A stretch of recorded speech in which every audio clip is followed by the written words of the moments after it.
आजच्या या कार्यक्रमाचे अध्यक्ष, ज्यांचं अत्यंत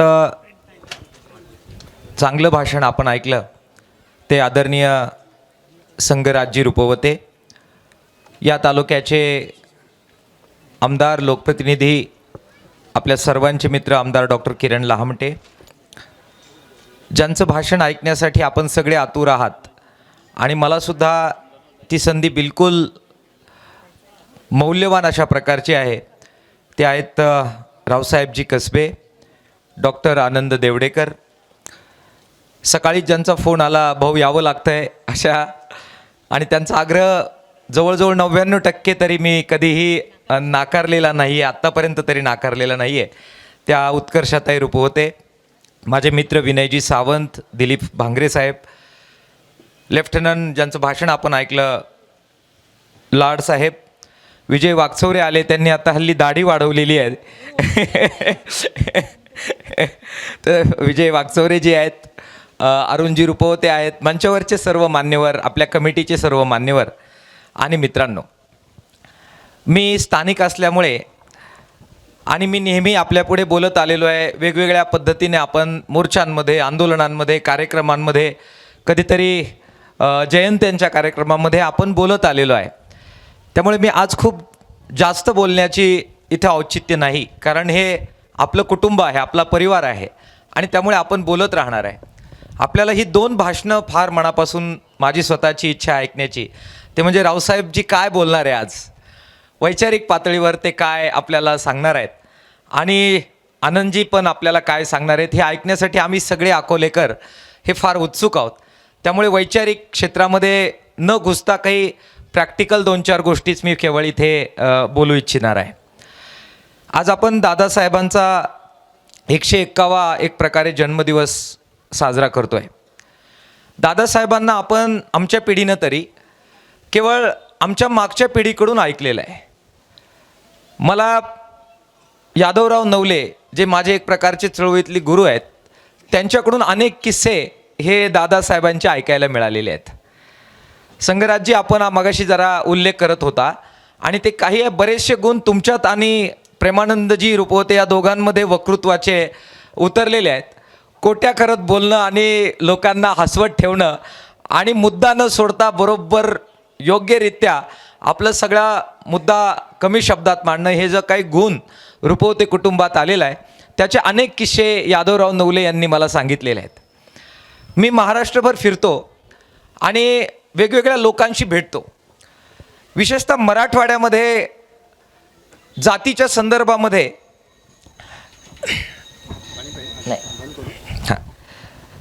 जातीच्या संदर्भामध्ये तिथले लोक मला फार तीव्रतेनं बोलताना दिसायचे.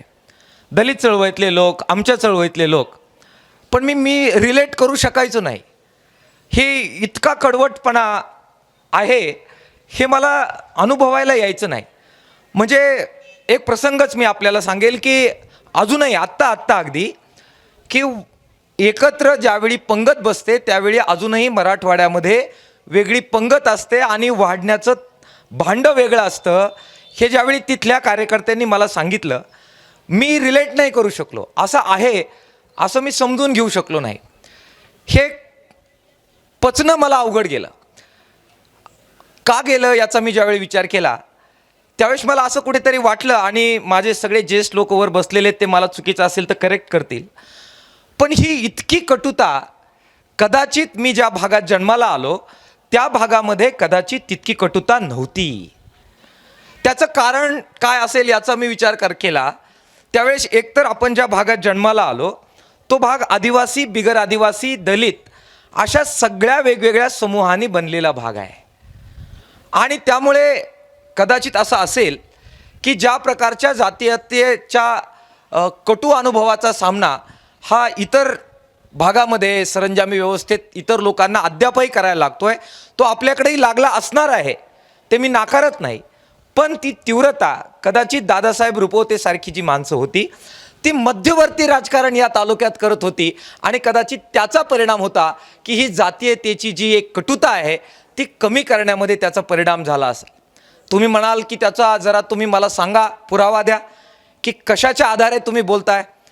मध्यंतरी अकोले एज्युकेशन सोसायटीच्या संदर्भातलं बरंचसं बाळ एका वेगळ्या संदर्भामध्ये आमच्याकडून विनय आणि माझ्याकडून चालण्यात आलं. ती संस्था कशी उभी राहिली, तिचा इतिहास काय, आणि मग त्यावेळचे ठराव, त्यावेळच्या वेगवेगळ्या गोष्टी, काही कायदेशीर बाबी तपासत होतो.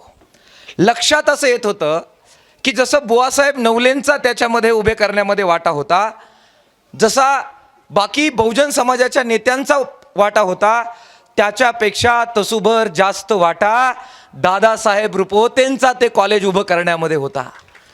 ही वाचताना ऐकताना गोष्ट सोपी वाटते, पण ज्या वर्ग समुदायातून दादासाहेब आले, त्या वर्ग समुदायातून येऊन तालुक्याच्या मध्यवर्ती शिक्षण संस्थेची मुहूर्तमेढ रोवणं, सगळ्यांना बरोबर घेणं आणि ते उत्तुंग काम उभं करण्यामध्ये स्वतःचं कॉन्ट्रीब्युशन देणं, हे मोठी गोष्ट होती. कदाचित या सगळ्या परंपरेमुळे ही कटुता काही प्रमाणामध्ये, जातीयतेची जी कटुता असते ती कमी होऊन एकोप्याची परंपरा आपल्याकडे तयार झाली असावी.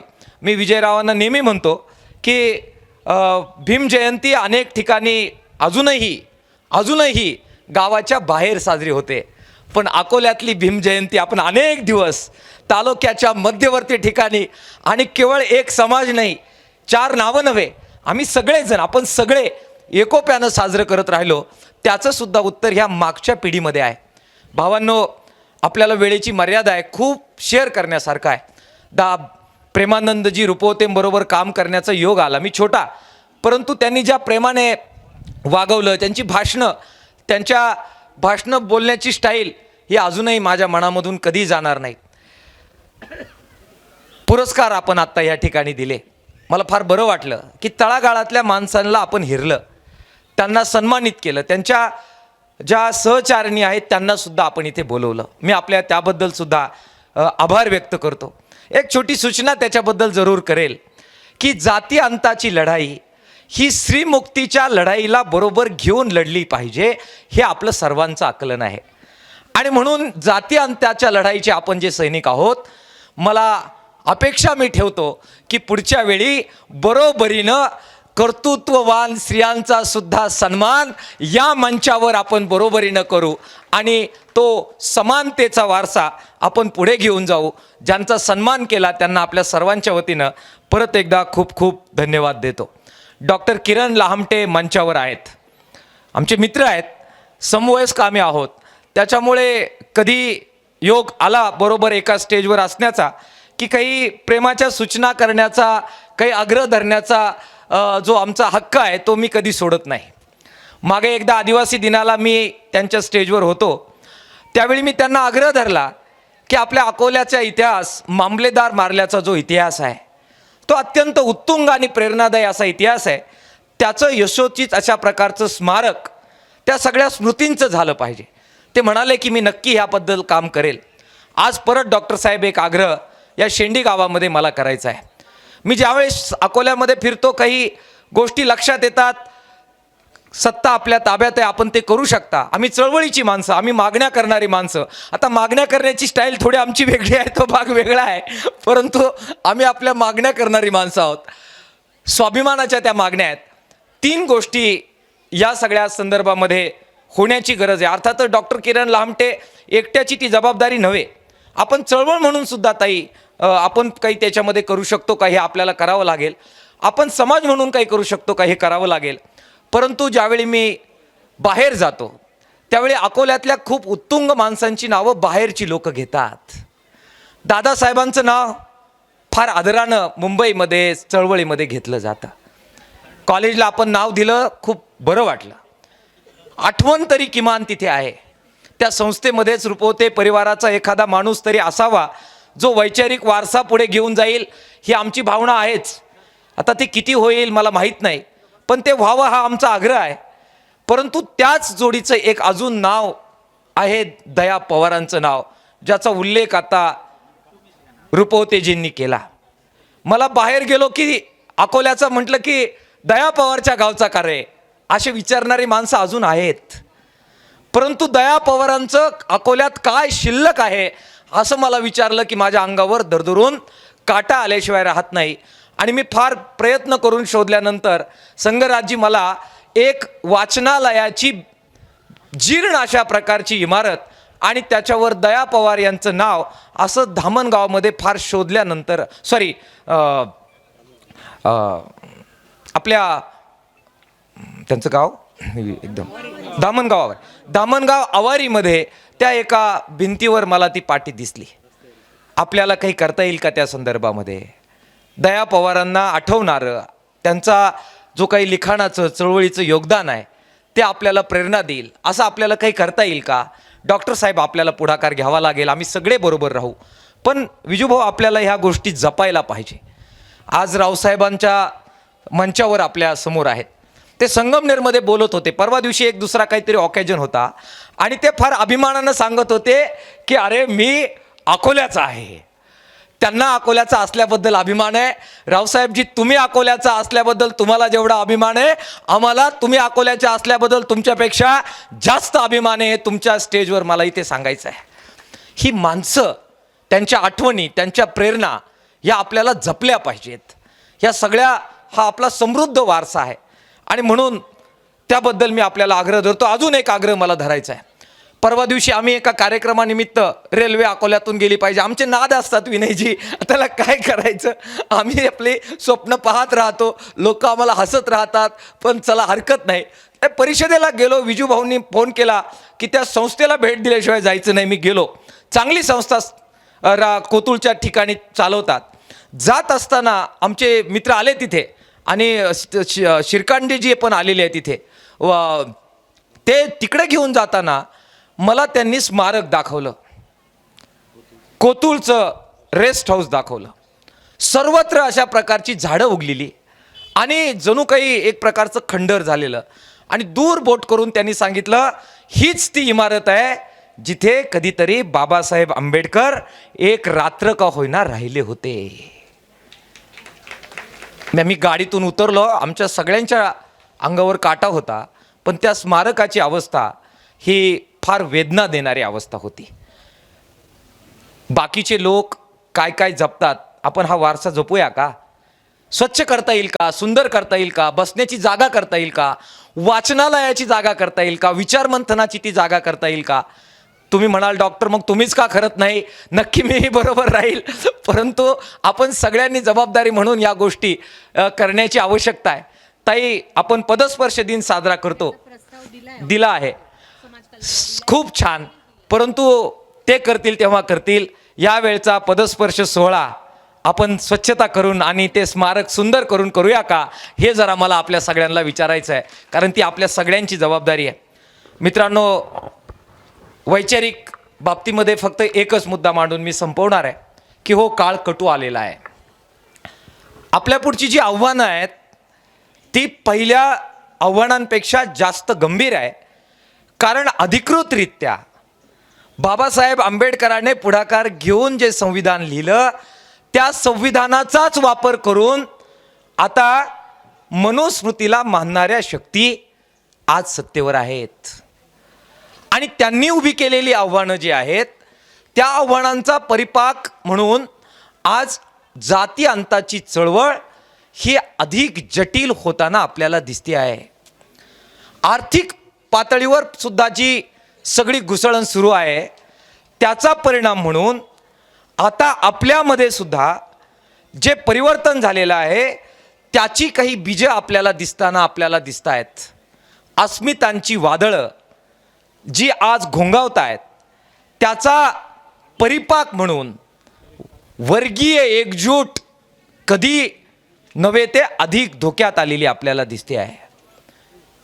अस्मिता दलितांच्या, अस्मिता वंचितांच्या, अस्मिता ज्यांनी अन्याय सहन केला त्यांच्या आणि अस्मिता ज्यांनी आजवर अन्याय केला त्यांच्या, याच्यात फरक आहे हे मानणारा मी माणूस आहे.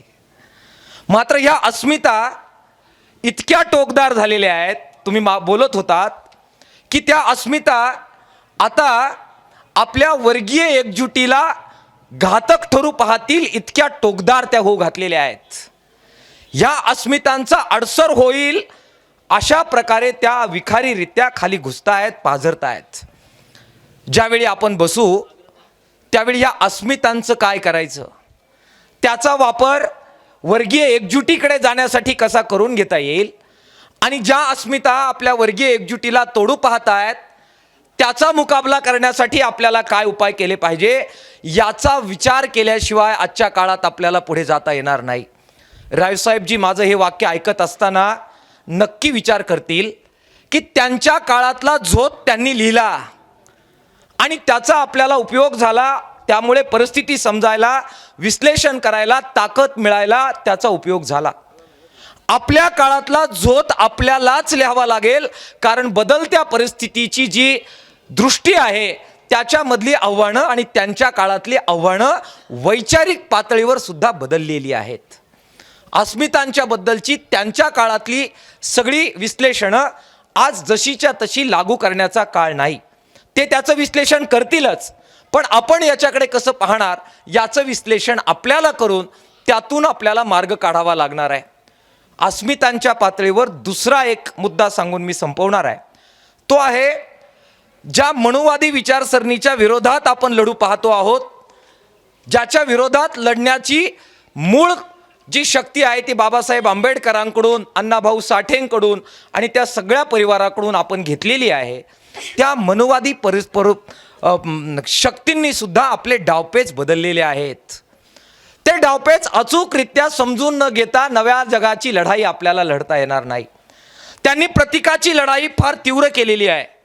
एकीकडे बाबासाहेब आंबेडकर यांना आपण मानत असताना मी परवा ही गोष्ट पाहिलेली आहे की आता इतर महापुरुषांना सुद्धा त्याच ताकदीनं आपल्याला नव्यानं समजून घेत अस्मितांच्या अंगाने त्यांना कशा प्रकारे आपल्याला सामावून घेता येईल याच्याबाबत आपल्याला विचार करावा लागणार आहे.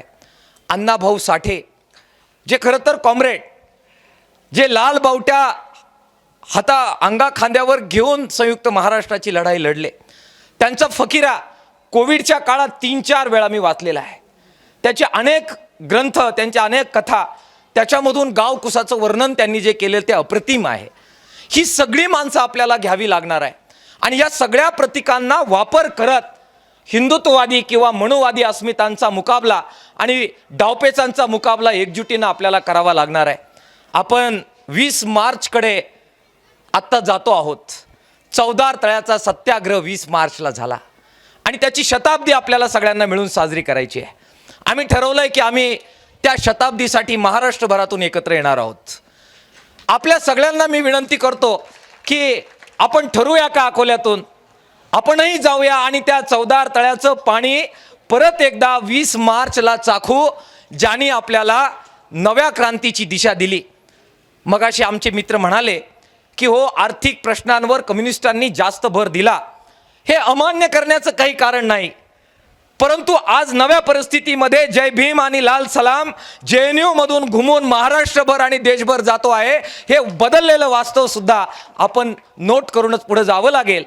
आणि म्हणून चौदार तळ्याच्या सत्याग्रहाचे निमंत्रक कोण होते याची आठवण आपल्याला करावी लागेल, त्याची नोंद घ्यावी लागेल. त्या चौदार तळ्याच्या सत्याग्रहाचे निमंत्रक होते कॉम्रेड RB मोरे, जे जीवन मार्ग आमच्या साप्ताहिकाचे संपादक होते. आजही पहिले संपादक ते आहे. आणि त्यावेळीही अशाच प्रकारे लाल सलाम आणि जय भीम एकत्र येण्याची गरज काही लोकांना वाटत होती. काळ एकत्र येण्याचा आहे, सर्वांना सामावून घेण्याचा आहे. तो सामावून घेत ही सगळी वैचारिक आव्हानं आपण पेलूया. आमदार साहेबांकडून आणि आपल्या सगळ्यांकडून ज्या प्रतीकांच्या बद्दल जी अभिमानानं आम्हाला अकोलेकरांना मिरवायची आहेत, त्यांच्याबद्दल ज्या अपेक्षा व्यक्त केल्या त्या पुढच्या 1 वर्षात पूर्ण करण्याचा संकल्प करूया. मी जरा वैचारिक अधिक बोललो नाही. मला अपेक्षा हीच आहे की स्थानिक असल्यामुळे इथे काय करता येईल याबद्दल मी काही 4 गोष्टी आपल्या पुढे मांडल्या. मला संधी दिली, आपल्या पुढे बोलवलं, याबद्दल परत एकदा संघराज्य रुपवते असतील, उत्कर्षाताई असेल, आपण सगळे असेल, आपला आभार व्यक्त करतो. आणि आपल्या परिवाराचा मी भाग आहे याच्याबद्दल रास्त अभिमान व्यक्त करत मी माझ्या भाषणाला विराम देतो. धन्यवाद. इन्क्लाब जिंदाबाद. लाल सलाम. जय भीम. साई दृष्टी नेत्रसेवा चष्माघर अकोले शहरातील सर्व अत्याधुनिक सुविधा उपलब्ध असलेले एकमेव अद्ययावत शोरूम म्हणजेच साई दृष्टी नेत्रसेवा चष्माघर. आमच्याकडे Titan, Fastrack, Puma, Oakley, Velocity, CK, Ray Ban, ID, Vogue, Police, Stepper, Scott, Carrera, Tommy Hilfiger, Killer, Crizal, Zeiss, Prime, Bronzer, Yash, Bausch and Lomb, Johnson and Johnson, Alcon आदी कंपन्यांच्या फ्रेम्स, सनग्लासेस, लेन्सेस व कॉन्टॅक्ट लेन्सेस योग्य दरात उपलब्ध. तसेच Titan company लेन्सेसचे एकमेव अधिकृत विक्रेते. आता अकोल्यात प्रथमच ऑटो मशीनद्वारे चष्म्याची रोबोटिक फिटिंग. प्रोग्रेसिव्ह चष्म्यासाठी डोळ्यांचे व चष्म्याचे अचूक मोजमाप करण्यासाठी जाईस कंपनीचे सॉफ्टवेअर असलेला ॲपल कंपनीचा टॅब. तज्ज्ञ ऑप्टोमेट्रिस्टकडून कॉम्प्युटरद्वारे डोळ्यांची मोफत तपासणी, डोळ्यांची मायक्रोस्कोपिक तपासणी, काच बिंदूचे अचूक निदान करण्यासाठी डिजिटल टोनोपेनद्वारे डोळ्यांचे इंट्राऑक्युलर प्रेशर मोजणे, पॅकीमीटरद्वारे बुबुळाची जाडी मोजणे, कॉन्टॅक्ट लेन्सेसच्या अचूकतेसाठी कॅरेटोमीटरद्वारे बुबुळाचं मोजमाप करणे आदी अत्याधुनिक सुविधा उपलब्ध असलेले अकोले शहरातील एकमेव चष्माघर. आपल्या अनमोल डोळ्यांच्या समस्येसाठी बिर्ला आय हॉस्पिटल नाशिक यांच्या माध्यमातून तज्ज्ञ डॉक्टर दर गुरुवारी सकाळी 10:30 ते 3:30 पर्यंत साई दृष्टी नेत्रसेवा चष्माघर इथे उपलब्ध राहतील. आमचा पत्ता साई दृष्टी नेत्रसेवा चष्माघर, अकोले बसस्थानकाच्या मागील बाजूस, जय महाराष्ट्र हॉटेलच्या पाठीमागे, अकोले, तालुका अकोले, जिल्हा अहमदनगर. संपर्क 91 36 52 93 93.